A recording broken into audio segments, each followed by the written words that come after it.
everyone, Biazzaz here, and as you know, I've been trying to really work hard at filming some of the independent games that I've dabbled with. One of those that I haven't seen a lot of information about is Grapple. I guess it's a little bit of a niche market, but it's an indie puzzle game, and as you can guess, it's with grappling. You can see I've only done a little bit so far, but I just wanted to show you a little bit of the gameplay, and maybe it's something that you'd be interested in. So let's start on level 1. Typical rules here apply. I'm using a controller, but you can use the keypad. For me, you know, the D stick moves you around, WSDA if you're using the keyboard, space button to jump, or the X button to jump, or A depending on what kind of controller you got. And eventually we will grapple with the trigger button. So here we go. This is your typical, just teaching you how to jump. And let's see. Oh, I'm gonna die.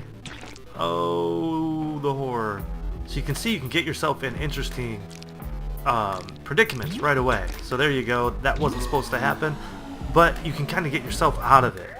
I'm not really talented at this game so much as I am just liking the idea. However, I do have to point out there is quite a bit of real physics, and what I mean by that is the timing to let go. That's a checkpoint, by the way, so if I die, that's where we'll come back to.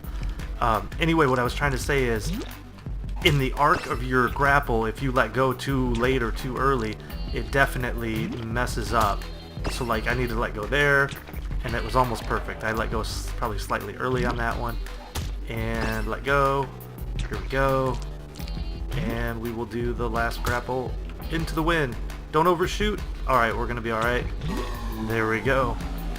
So yeah, I like I said, I haven't had a lot of time to play this. You've probably noticed I play a lot of Final Fantasy 14 and 11 right now, but I do enjoy this game. I think it's really fun.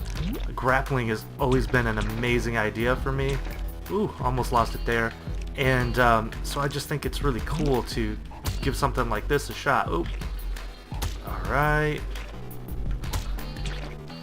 Alright. I do like how you can kind of, if you do slip up, it gives you just a little bit of ability to correct, unless you're just too far gone. Ooh, we're going to land on top of this one, and we are going in for the victory. Not too bad so far. I guess let's keep it going until we see my first death, which is all likelihood coming up soon. So, interesting thing here, if you do not pivot the camera back, it will not go up. So there you go. Something else that's interesting about the game there. Here we're just learning how to wall climb pretty much. Let's get the green thing. Let's see, does that do anything? Yeah, okay. Oh, is he teaching me something? He lost his arm. That is very sad. Oh, hopefully there's not some hidden meaning in there.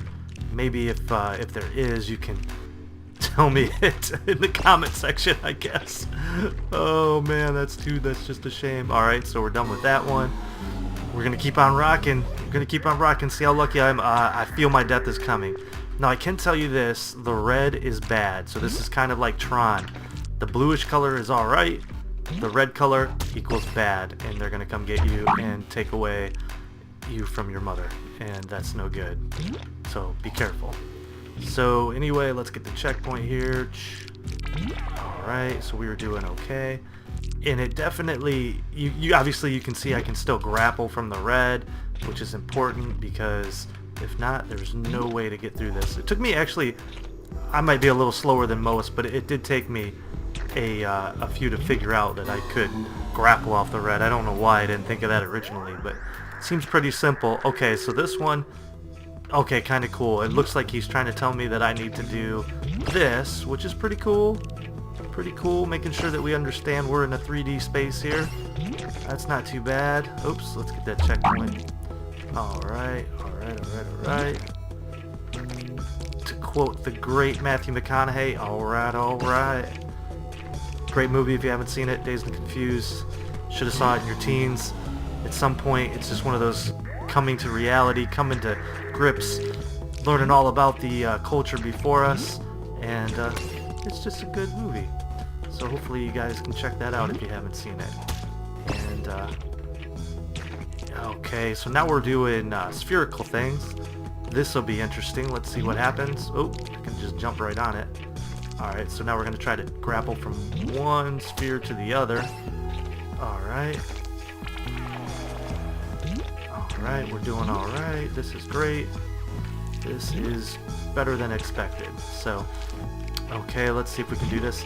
Sometimes to me, before I make the jump, it just looks like I am not anywhere near gonna make it. But hopefully you guys do a little better than I am. Oh, let's zip cord back on there. So, yeah, it's